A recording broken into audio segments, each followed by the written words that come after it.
At tuloy-tuloy po ang ating live dito sa Mampulog, dito sa Pitas, Cabanatuan City. Pansamantala nating pinutol yung live natin kanina dahil medyo humina po ang connection. Okay na po ba? Sa monitor yung ating live.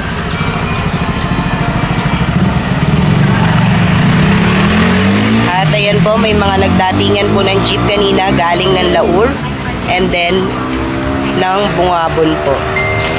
At nagbabaan nga yung mga tao. At eto po sila. Ayan, nakapila dito sa may batching plant na merong itinayong bagong convention daw ang tawag nila. At dito nga nakapila yung mga tao ngayon. Ayan. Yung hugus nila tuloy-tuloy. Pasado alas 9 kanina nang tayo ay nagsimulang umikot dito at napansin nga natin na ang daming nagkakalupkunpunan ng mga tao. At meron nga tayong mga nakausap at ang sinasabi ay may mga hinahakot daw sa mga bayan-bayan at meron daw pong pamigayan. At ito yung inaalam natin. Ano ba yung mga pamigayan ngayon dito?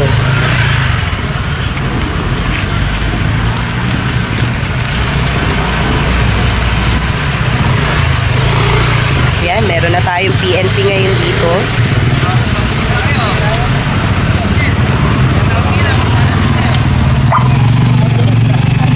Pinaaya po tayo dun sa loob kanina. Pero hindi po ako tumuloy. Tinanong ko rin yung isang traffic enforcer dito. Kasi po, hinablot na kanina itong cellphone ko. Medyo nahila din po yung damit ko sa may dibdib. Kaya para ingat na lang po, hindi po ako tumugon dun sa paanyaya ng mga tao po na nandoon sa loob.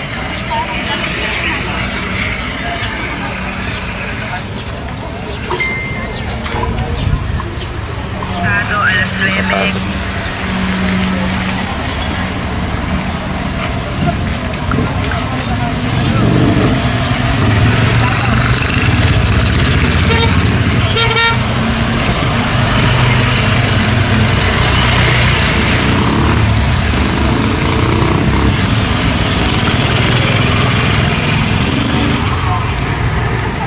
Pagka meron siguro tayong kasama na police officer dito, calling tayo sa mga otoridad, ay po pwede po tayong lumapit ang TV48 dito sa mga tao para ating ma-interview.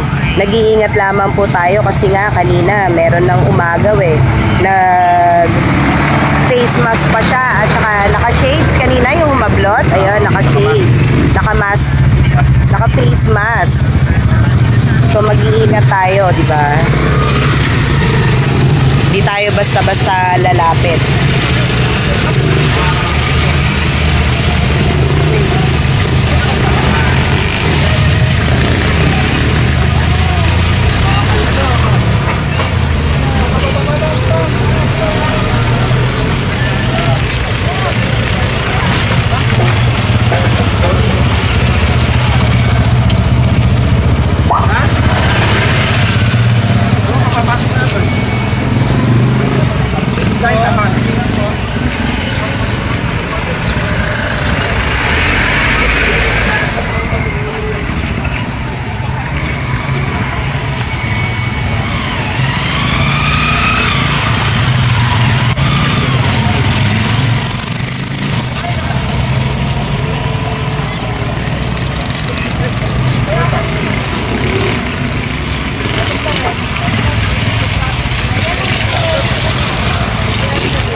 tuloy-tuloy pa rin po yung pagdating ng mga tao. Yung iba mga naka-jeep, yung iba mga nakakolong-kolong.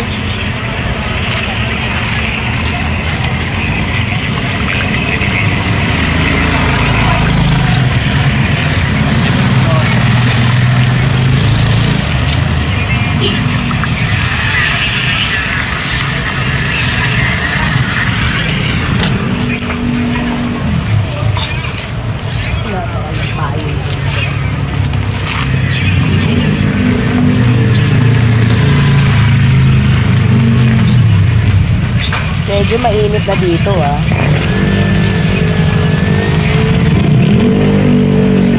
Pero yung mga tao, ayan, binibilit. At patuloy pa rin yung kanilang pagdating.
Kaya na, biglang nagpantay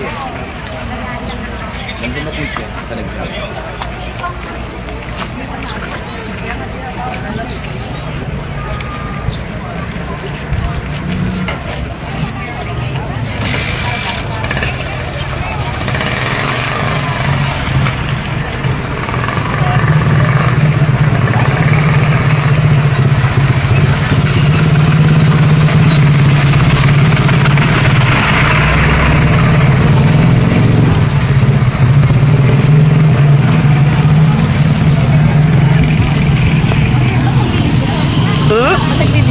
Naka-live po ito. Bakit ba Taga saan po kayo? Ba't naka-live ka? Ay, inaalam ko po kung ano po ang meron ngayon dito. May ano ba dito?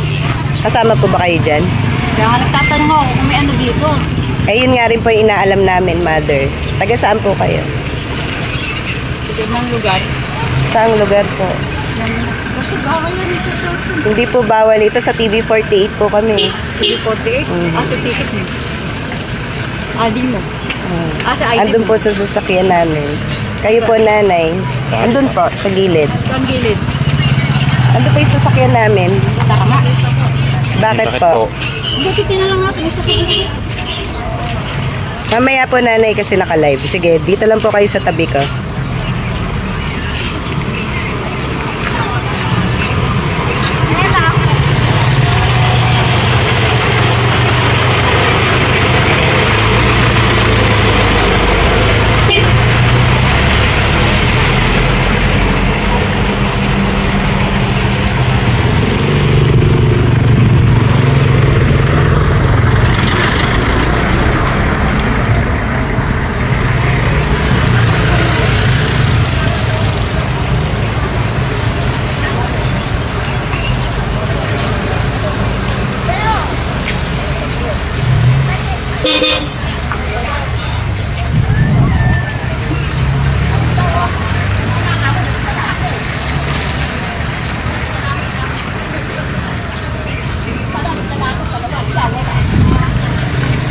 Nahanap ni nanay ang aking ID.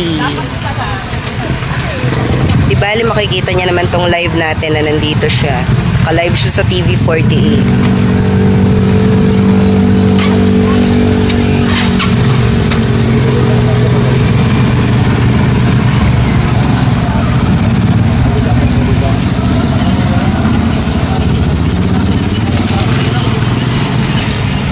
Naka-uniform po tayo.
Kakaubo na yung init.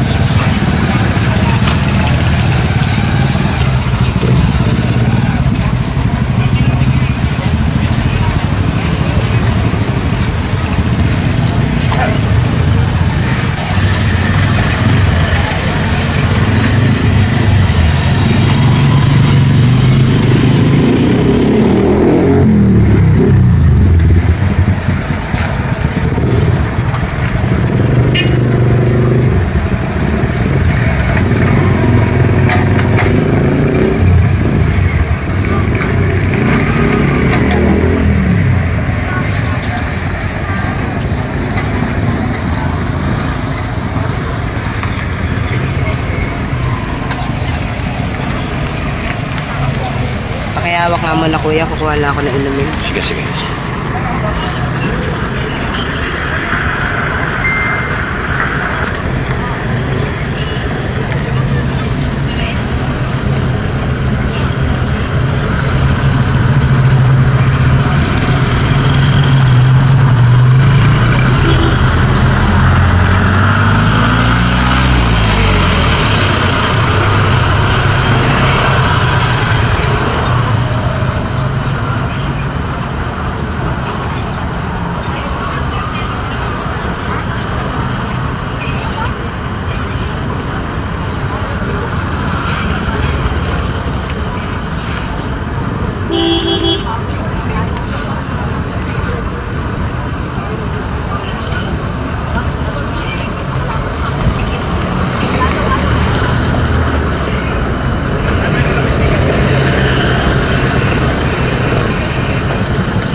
Sino sabi?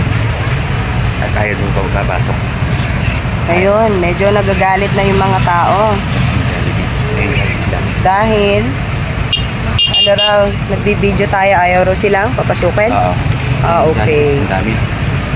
Jollibee ba ito? Paano natin nalamang Jollibee yan?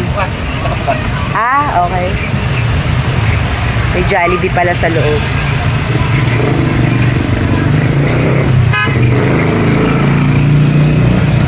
Medyo nagta-traffic ngayon dito. Check mo nga po kasi yun. Sino yung dumating?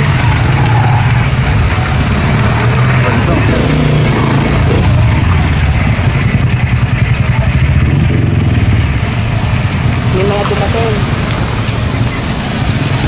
Ah.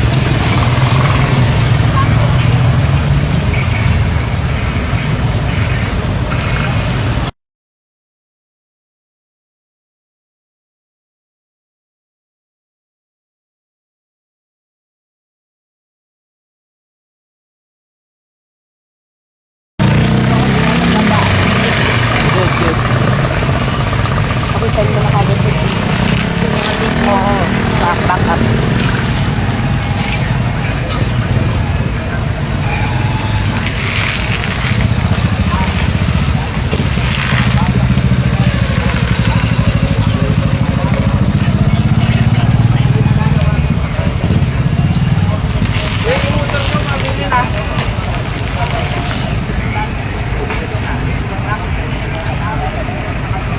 Ayun, may isa na namang police officer. Tayo nakita. Traffic enforcer.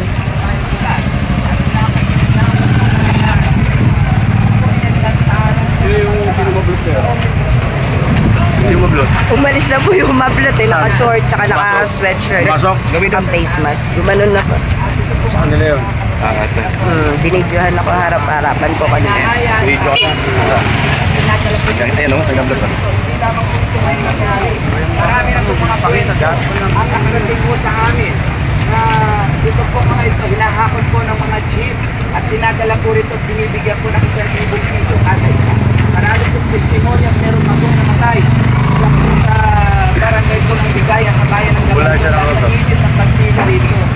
Sana po naman yung mga opisyalo natin, makialam na po kayo rito at kayo po ang mamagita dito po sa nangyayari po na malawakan po na ito po pag mapatawag ng mga tao sa mga moto na ito po ay selection na at dapat po tiyak na Ayun, meron pa mga traffic enforcers dito. Tayong nakita. Ilan na yung nakita natin kanina, sir? Oo nga, bakit nga pala may traffic enforcers? Di ba? Kung private ito.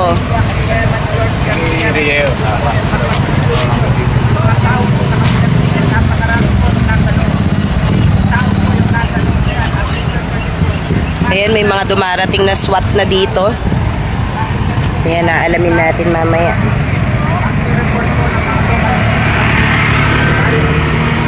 Ito.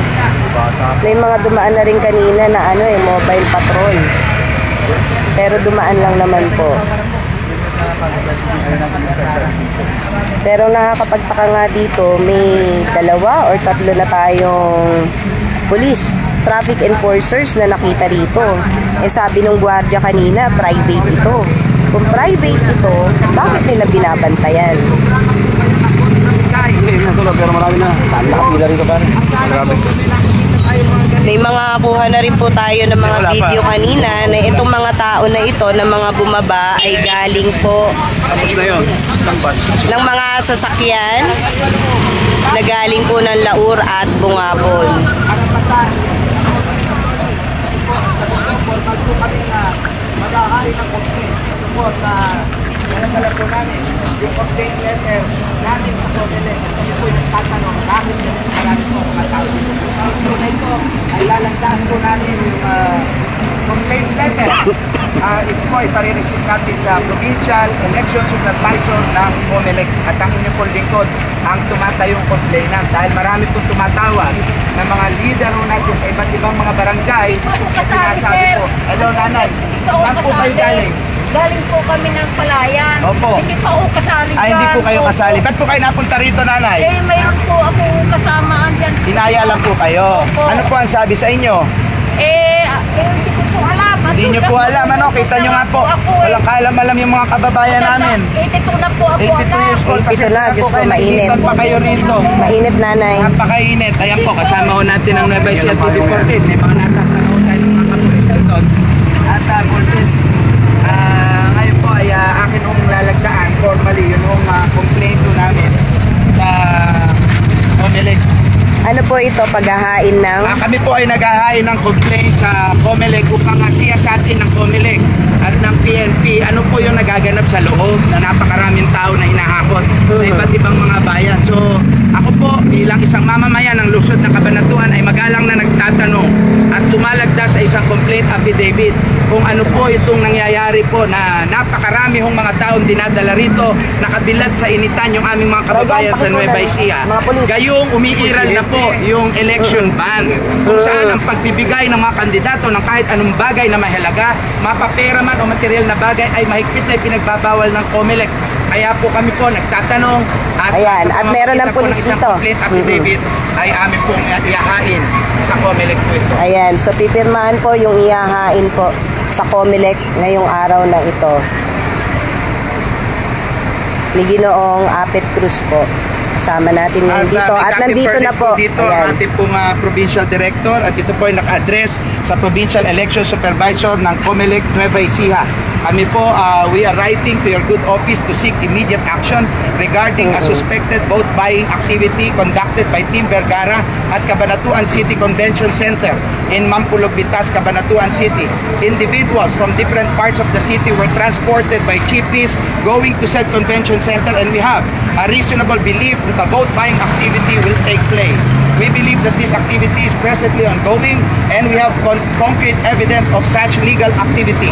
This event is presently ongoing and we have personally witnessed said activity of transporting.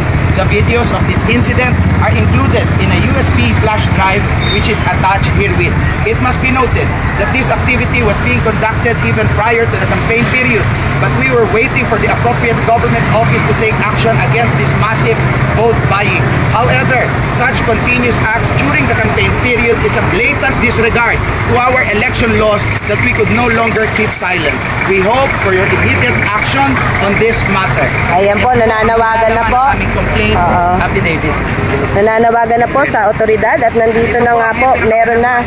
Pakita natin. Nandito na po ang Kabanatuan PNP. happy po ng Kabanatuan PNP ay nandito na po. Ayan po, nandito po ang Ayan. Kabanatuan. Nagtatanong tayo, Pepe, ba't po ba napakaraming tao? Ano po ba ito?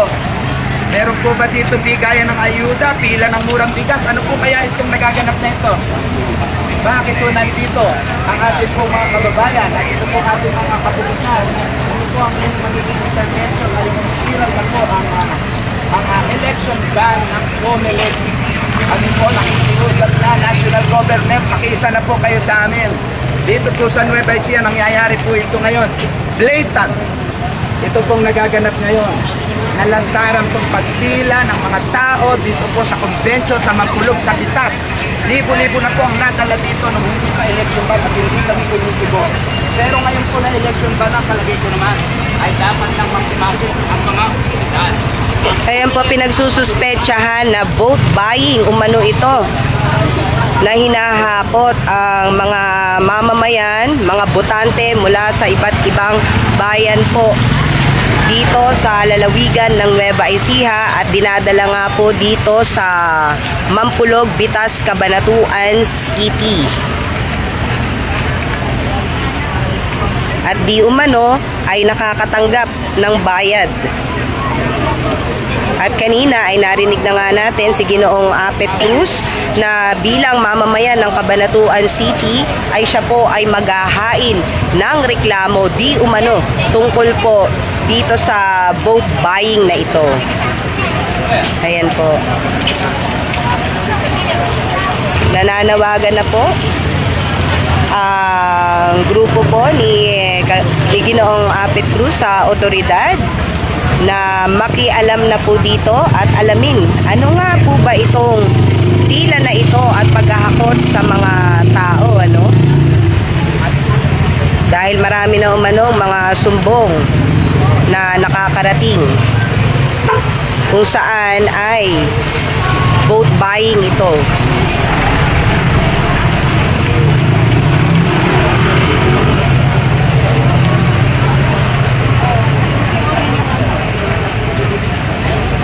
Ang nakakapagtaka lamang kung ito ay private, bakit meron tayong mga police officers na nandirito?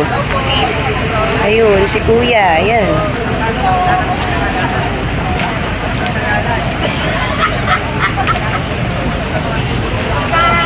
Nandito na yung ating kapulisan mula sa Cabanatuan City.